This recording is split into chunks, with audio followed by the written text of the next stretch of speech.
Welcome to the Exposer. So Spac Nation's leading pastor, Toby Adeboyega, is really trying to clean up his image. He's doing everything he can to restore the trust of the community, even though we all know that's too late. The proof is out there, the evidence is out there, and I don't believe there's anything he can do right now to clean up his image. The only good thing he can do right now is to come up and admit his wrongs and possibly close the organization.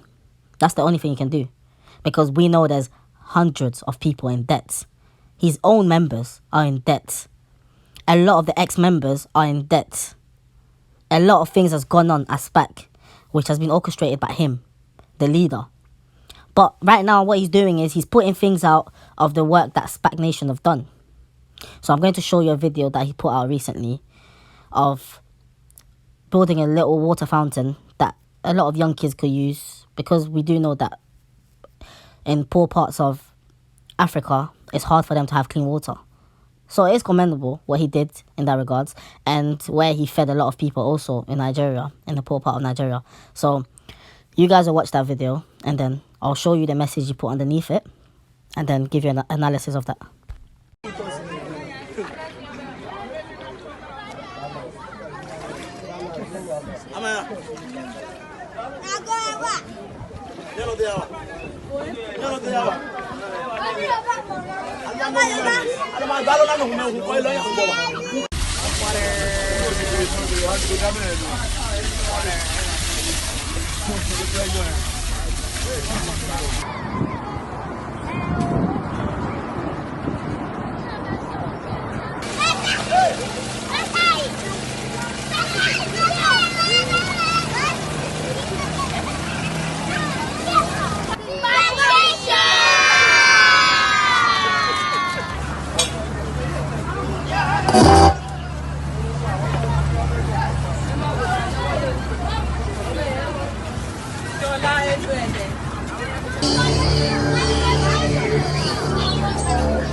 Although it's a nice thing to do, I must say, this is all for publicity. So he's not even doing it with the goodness of his heart. He's doing it to be praised by everybody. This is something that did at the beginning of the year, because I mentioned there's a few Spac members who are currently in Nigeria, possibly waiting for Toby to join them. And the reason he done this was because Spac were under some serious threat. Online especially anyways, because people started to discover the bad thing about Spac Nation. So he did this. And as you guys saw, under the water fountain, he put donated by Toby Adeboyega. He never put donated by Spac Nation. He put donated by Toby Adeboyega. And the worst thing about it is, the church would have been told to raise money for this specific project, and he would have used possibly about 10% of that money to do this.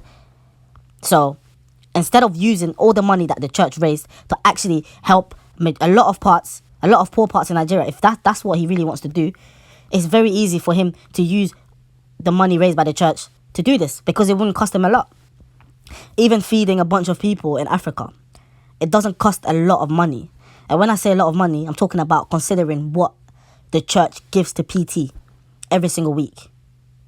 We're talking about an organization that raises sometimes up to 3,000, 4,000 K in a month. And that goes to his pocket. And then when they have specific projects, he will ask them to raise money again. So he already has the money to do things himself, but he always requires his member to raise money to do things. And this is just a way of exploiting his own members.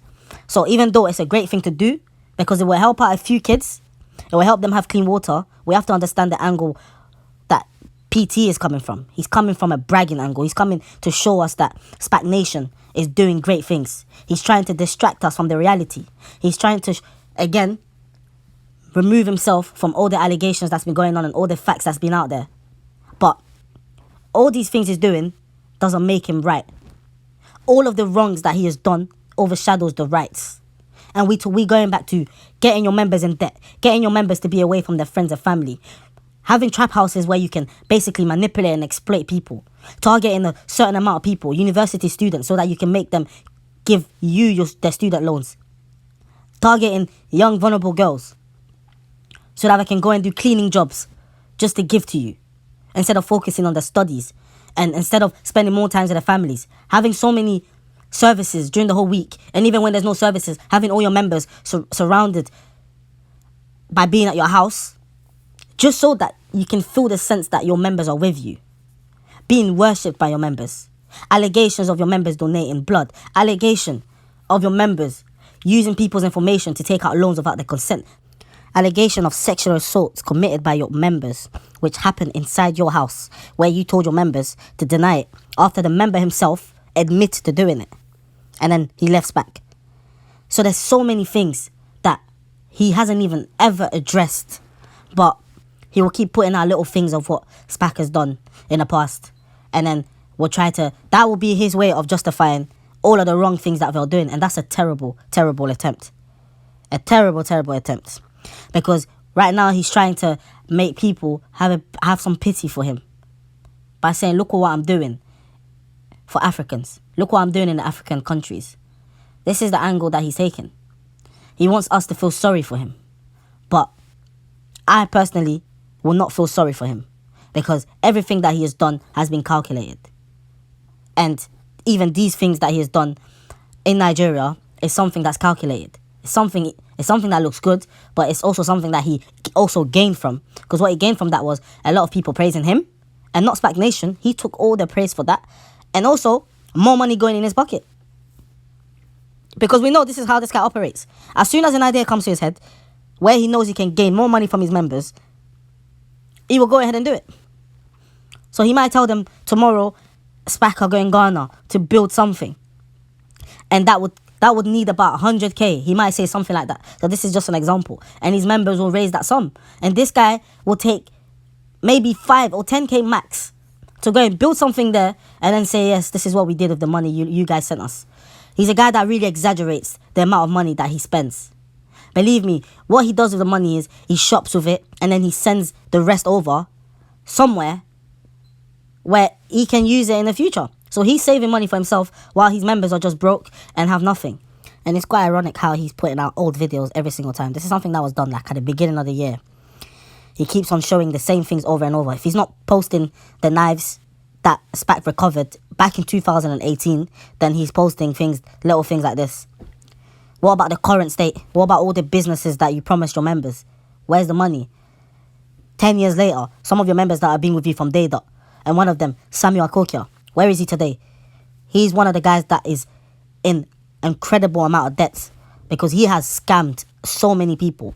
This guy is not even loyal to his own members.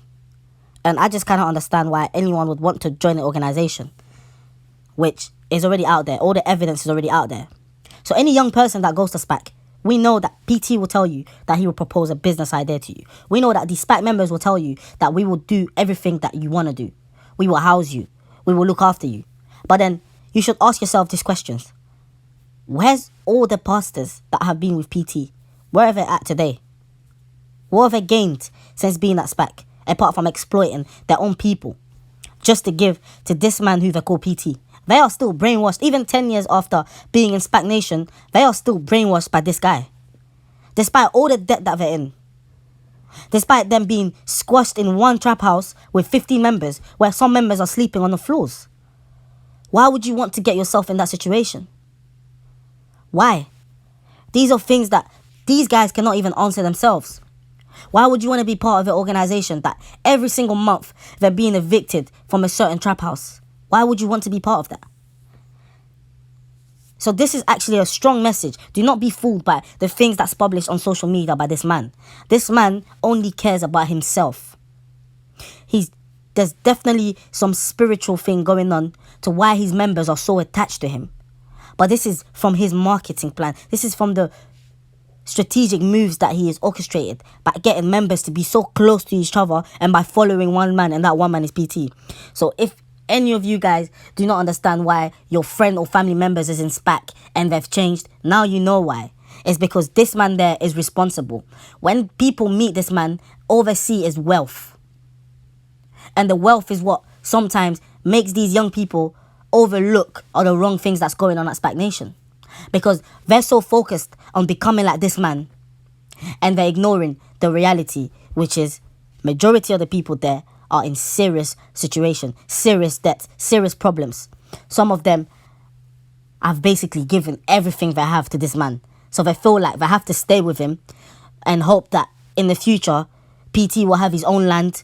He will have houses for them. He will have businesses for them. But we know this will not happen because 10 years later, Spac Nation are still in the same situation. Even worse situation because they've lost a lot of members. They're not generating as much money. They are being boycotted by many venues now because everyone is seeing the truth. So how long do people feel like Spac Nation can sustain this nonsense for? So young people, please stay away. Stay away. And I mentioned New Year's Eve, do not go and celebrate at Spac Nation. This is a spiritual battle. Do not go there because Spac Nation are trying to recruit. They are very weak now in numbers, so do not fall for it.